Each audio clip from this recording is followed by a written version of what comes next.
So we are now on the Case stand with Nigel. So Nigel, give us a bit of an introduction of what you do at Case and what your role is basically. Okay, so my role at Case New Holland is that I look after all the product specialists.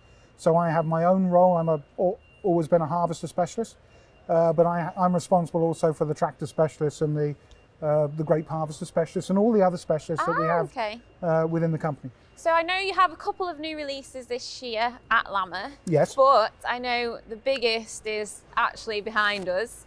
So yes, go on. We'll say the big one's behind us. The big one. But we've got a little one behind me as well, just to keep everyone happy. So this is the first UK showing of the Case AF10 combine. Yes. So the AF10 is one of what we call our next generation machines. Yeah. So it's a completely ground up design. So we start with the core of the single axle rotor. Yeah. So we've got one rotor running front to back in the machine. We have we made it larger, made it longer, so that we can address losses, particularly losses over the separation system. Yes. And then around that, we've changed the engine layout, we've changed the gearbox layout, we've changed the feed, we've changed the cleaning shoe, we've changed the drive system. We've basically, other than the rotor, we started with a fresh piece of paper. Again. So you are still in this size machine a single rotor. Yes. But I believe, isn't it now the largest rotor available? It's the largest single rotor available. Yes. With this design. Why have you decided to stick to the single rotor? If you DNA. It's part of the Case DNA that we've had the single rotor.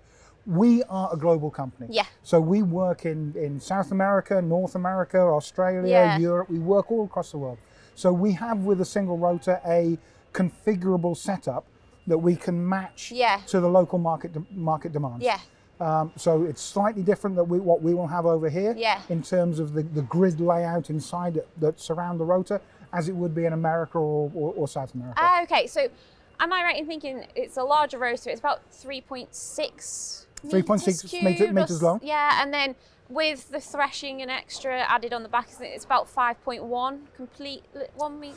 Yeah, I mean the overall length of the rotor. Yeah. What we do, the trick with the axial flow rotor is both threshing and separation take place on the same rotor. So we don't have a hybrid design within it. It's all a pure rotor design. So is that to target losses, basically? Is that to improve efficiency? That was to improve efficiency. Yeah. Every machine, doesn't matter whether we're talking about a combine, a tractor, or even a chainsaw, every machine has a functional capacity limit. Yes. There'll always be something about it that stops you doing more. Yeah. Now, with the old design of the 260, it's great for the capacity level that it's sitting at. Yeah. But if we want to go more, we want to raise the bar higher, we had to do something different. Yeah. And what we had to do different, other than changing the cleaning shoe and the drive and all the rest of that, but particularly with threshing and separation, we had to increase the length of the rotor so that we could address the separation issue. Definitely. So if we kind of go into more just the overall spec of this machine, it's 775 horsepower, isn't it? Magic figure. Magic figure. Magic figure. And then also new kind of features is the tank. I'm thinking it's around 20,000 litre tank. It's a 20,000 litre tank on this thing. It is, so if you take 3/4 of that, you're looking at about 15 tonnes of a wheat crop. Yeah. And it can get rid of that in, we say 90 seconds, but typically it goes out a little bit quicker than that. Yeah. You don't want to mess with the trailer. Oh, okay. So is that something you focus on design-wise, or is that something you just... It's one of the points with this machine is how efficient we can make the harvesting process.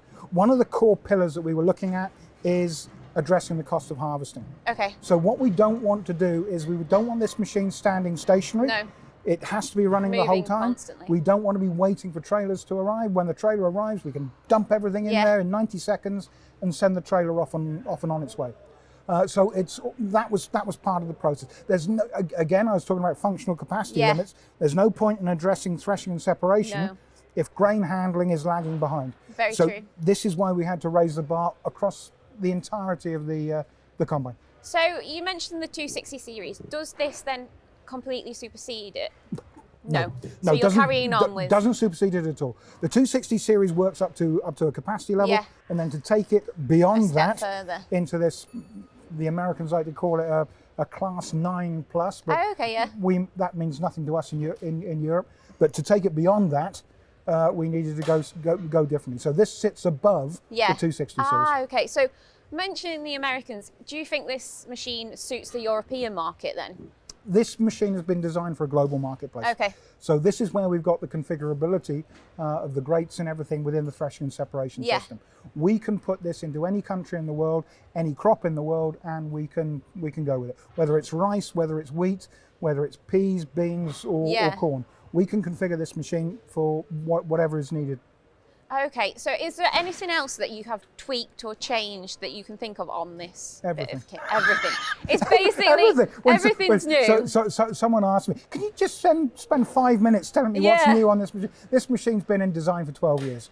Really? So we can't really, in 5 minutes, do it. No. One of the big differences between this, say, and the 260 series is the cleaning chute. Yeah. So the cleaning chute on this, again, we're upping the level, we're trying to get more capacity out of it. So what we needed to do was we needed to dispense with the old cleaning chute as good as it has been. Yes. And that cleaning chute's been around since the mid-80s. It took up a lot of space inside the chassis. Yeah. So we've had to, if we use that space for output, we change the cleaning chute. So this is where this one's come about, and the residue management system is completely different from the 260 series. The 260 series is a development off the old axial flow. This thing is brand new hood-mounted chopper. So what technology comes, I take it comes as standard with this machine? Yeah. Or? So what comes as standard with this machine is what we call Harvest Command. Okay. So Harvest Command is a automation package that is that helps the operator get the best out of the machine. Yeah. There's no point in building all the capabilities into this machine if you're then going to hobble it with an operator that can't use it. So what we've got in here is this Harvest Command system. So this can automate the settings. Yes. So that we like to say that a good driver becomes a better driver, and an inexperienced driver becomes a good driver. So that way we can raise the capability levels of the operator. So it's all about efficiency with this machine. It's all about efficiency. We address what we call the cost of harvesting. Yeah. So everyone can understand cost of ownership, the monthly payments, the fuel, the driver's wages. But around the harvesting process, there's an awful lot of other bits and pieces that cost you money. Yeah. Grain losses. Yes. Grain losses are a nasty one because you never sign a check for them, but they're there anyway. Yeah. So we get rid of grain losses. Output. If we can raise the output by, if we can save a farm 3, 4, 5, even a week of a harvest, it's not just the combine that's running. No. It's grain trailers, it's people in the grain store. If we can dispense with all of that additional cost that goes with it, happy days. Yes, we can address this cost of harvesting. Definitely. So is there anything else on this machine? Because it is going to be a massive draw here at LAMMA. Yes. It will be. It will be a massive draw. Is there anything that you would, if you were trying to sell this machine to someone, is it the efficiency that you would lead with, or what else? I think when you dress it up under this cost of harvesting, the efficiency, the losses that come out of this machine, because I've been around combines for an awful long time. Yes. And when I saw what was coming out the back of these machines, it really does open your eyes to what's possible. Yeah. A lot of people, they need to get the harvest in, they don't consider it. But when you start considering a 2% loss on your entire wheat harvest, across the whole, it's a big figure. Especially with conditions being what they have in the past, with lower yields as well. We've had, particularly over last year was a harvest that a lot of people just want to put behind them and get rid of.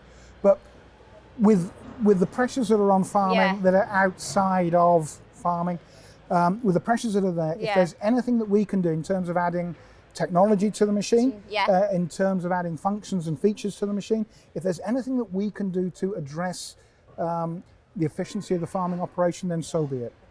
And am I right in thinking you're going to have 2 of these in the UK this summer, this harvest season? Yes, we're going to be running 2 of these this harvest as demonstrators to get them out and about. So this machine that we see behind us here, this was the original EMA European launch machine. Yes. It has now finished its travels. It's stopping in the United Kingdom, and we're going to be selling it and operating it over here. So it's a well-travelled bit of kit, this machine, it's got as many air miles as Judith Chalmers.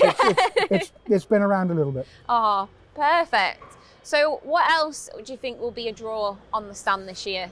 Well, on the case side of the stand, we have got the Optum 340. Yes. So this is the premium long wheelbase tractor that we've got about. We've got the Maxim series. So this is the mid-range. This is probably the most popular area of tractors that are in the United Kingdom. Brand new, again, European launch recently, the Farmall C. Brand new. So this is looking at the smaller, the smaller farmer, the dairy farmer, and areas like that. And for those people who need something a little bit smaller still, we have got our little Quantum behind us. So this is our specialty tractor. Yeah, you do on show kind of this year, you have a variety. It's kind of, you're appealing to every single. We're appealing to everyone, and hidden out the back on the demo plot, we have got the brand new Case Quadra that is now running with suspended tracks on it. Oh, okay. So for better operator comfort, machine comfort when you're driving down the road or even in the field, the suspended track system is something that will appeal to all operators. So that's on the demo stand? That's on the demo stand. For people to have a nosy at. There's only so many square feet that we've got inside. So we've done with what we've done. When you start putting a combine that size on the stand, people say, why haven't you got a header on it? And I say, well, JCB are over there. Mentioning headers, what is the header size range on that Well, machine? the header size on this, on the AF10, 40 foot is really too small. Simply because of the power and output of this thing, a 41 foot will start to stretch the capabilities of the knife drive. Typically with this machine, we were testing it with a 45 foot. We will run it with a 50. Maximum we will run it with is 61. Oh, okay. So a 61 foot, 18 meter header is big enough. Definitely. So if we come back to your other new release this year, could you tell me a bit about that one? The Farmall C is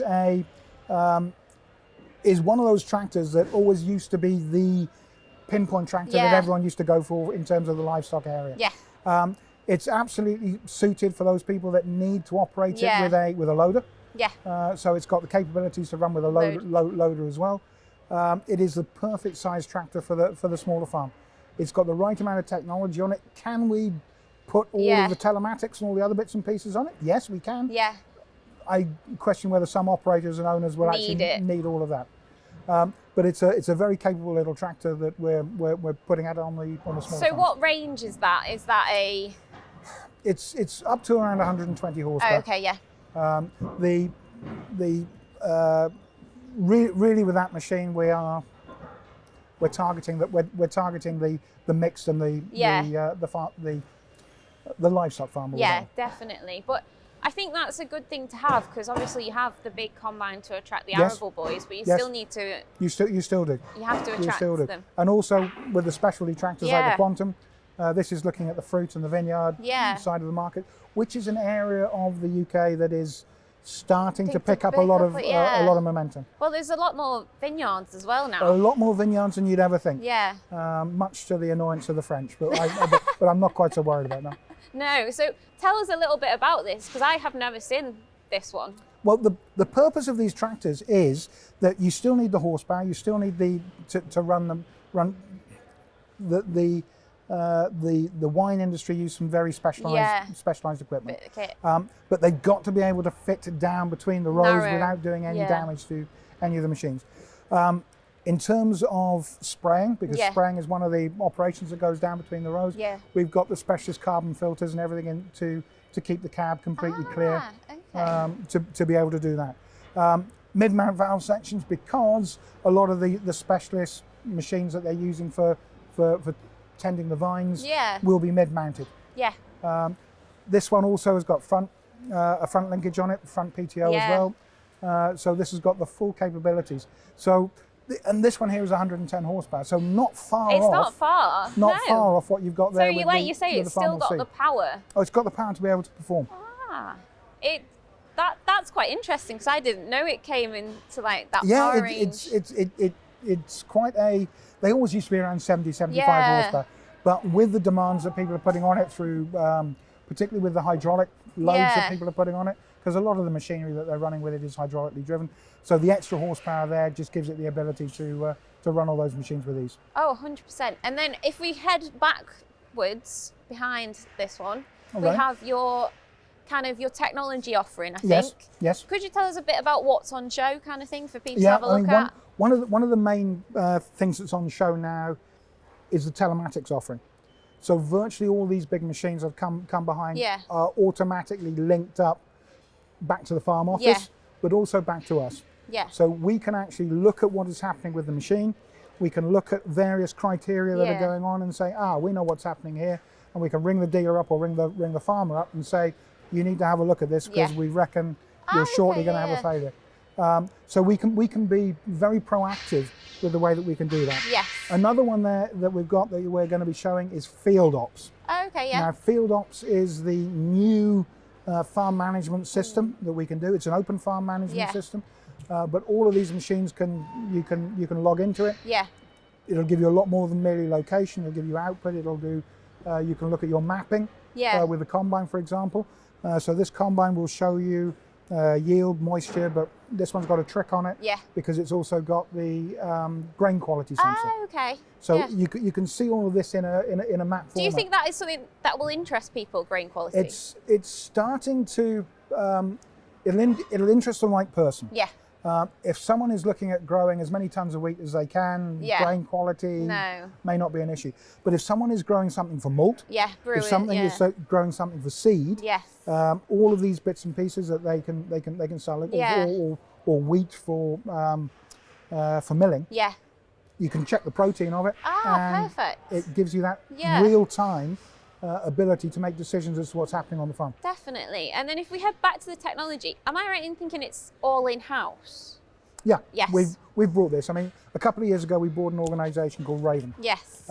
Raven are a specialist organisation, high-tech organisation, and it really does show where CNH believes the future to be. Yeah.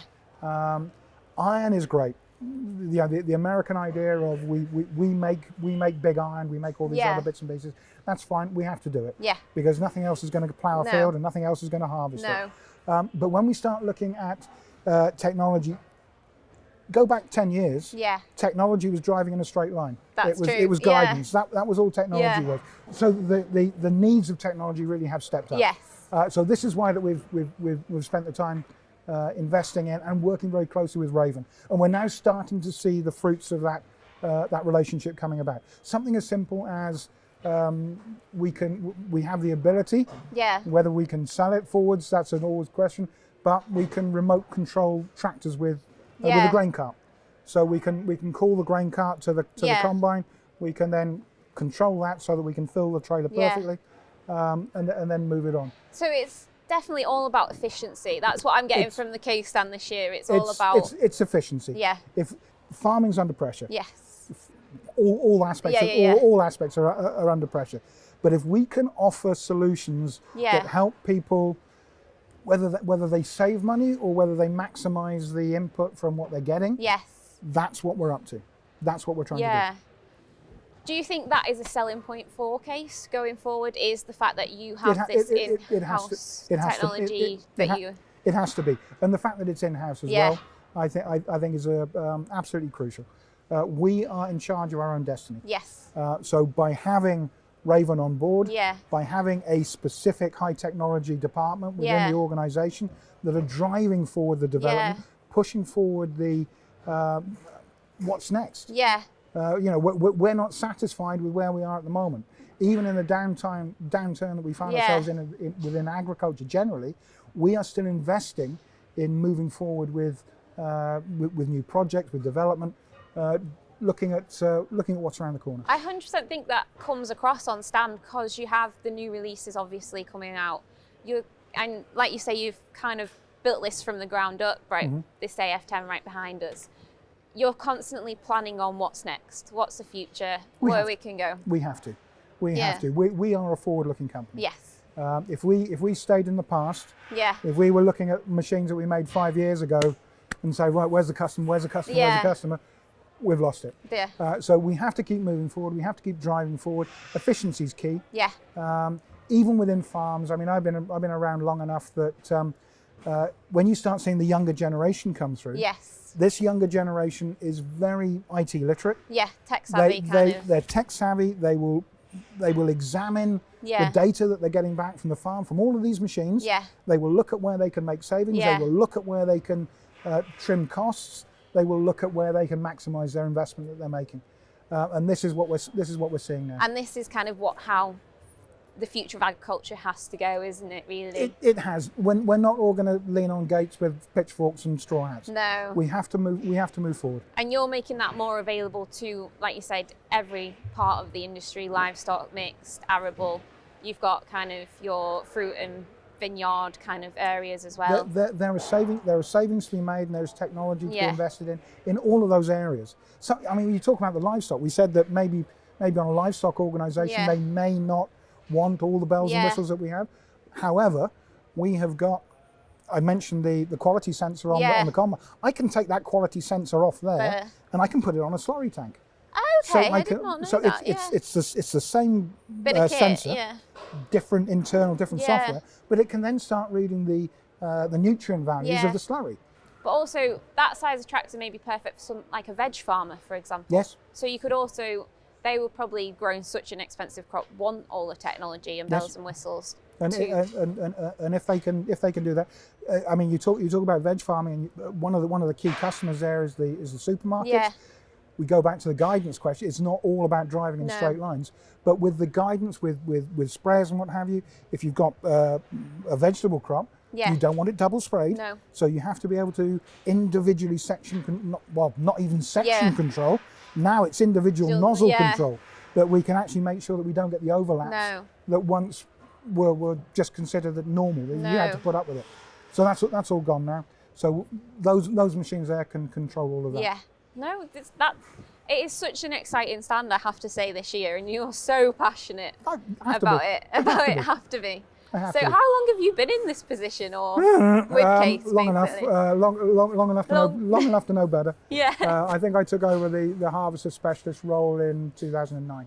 2009. So you've been, So I've been around the product specialist for a little while. It definitely comes across, because you know your stuff about kind of each and every one, and you think? Yeah. It comes across. It comes across. It does. It comes across. It could be that I'm a good poker player. Very true. I wouldn't like to play poker with you. There you go. So we're talking about this combine hasn't superseded the 260 at all, like you've said, but the residue management is completely different. It's completely new as well. So the old 260 series started out historically with what we call an integral chopper. Yes. So the chopper was part of the discharge system at the back of the rotor. Mm-hmm. Now, in America, that was fine. In Europe, we had to basically put another chopper on behind it so that we could get the chop length, the chop quality, and particularly the chop spread. Yes. Because we do an awful lot now with controlled traffic. We have to be able to spread 12 meters, whatever it might be. So what we've done now is we've moved the chopper away from the back of the rotor and onto the rear hood. Okay. So this gives us the ability to get the finer chop that Europe demands, particularly the Germans.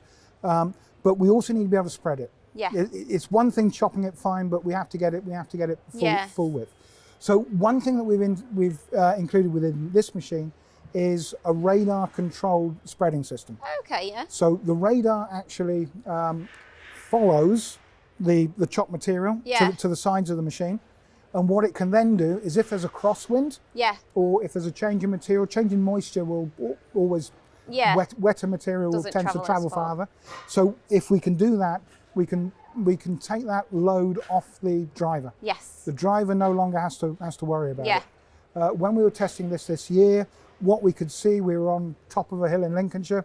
We had a crosswind of about 40 mile an hour. Yeah. And it took about 15 yards for the combine to see that something was going wrong, and it would swap all the spreaders over, and it would then fill the space behind the combine. Well, so for those people that are looking at min-till, where they don't want piles of straw left anywhere, that's an ideal solution to it. So it has been tried and tested, this new machine. Oh yes, 100%. this is not straight off the factory. No. We've been testing this thing over. I think the first time that I saw the next generation was close on 10 years ago. Oh wow, yeah, so it's been in the pipeline for a while. It's been in the pipeline. We've had it in the UK with all of the, it's only recently been all together in the UK, Yeah. but we've been testing the individual elements that make up the machine. Yes. So this is not some guess that it might No, work. it's, We've been cracking on with this for a long while. so when you've got your two coming and demoing this year, you know, you have trust that this machine Yes, is going to perform but- amazingly, kind of thing. But again, this is part of the ramp-up Yeah. process.